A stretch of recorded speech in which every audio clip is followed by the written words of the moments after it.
Dans ce camp de fortune près de Goma, la capitale du Nord Kivu, vivent des personnes ayant fui les exactions des groupes armés actifs dans l'est de la RDC. Selon l'ONU, près de 7 millions de personnes ont été déplacées en RDC, soit le nombre le plus élevé jamais enregistré dans le pays. Ces infortunés attendent du vainqueur de la présidentielle du 20 décembre la fin de l'insécurité dans leur territoire. Au cours des 5 dernières années, le président a fait beaucoup de promesses. Certaines ont été tenues, d'autres non.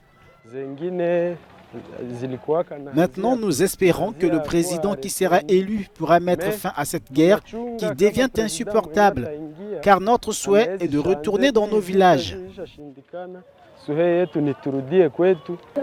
Ces hommes et femmes qui se sentent déjà abandonnés risquent aussi de ne pas participer au choix de leur futur président, car ils n'ont pas pu s'inscrire sur les listes électorales et sont amers. Je dois voter parce que j'en ai le droit. Et je dois voter pour quelqu'un qui le mérite. Parce que dans d'autres élections, nous avons élu des gens qui ne le méritaient pas. Et aujourd'hui, nous souffrons d'un manque de sécurité. Je suis en colère parce que je ne pourrai pas voter. Mais j'aimerais que Tshisekedi puisse être réélu parce que c'est grâce à lui que nous vivons encore ici.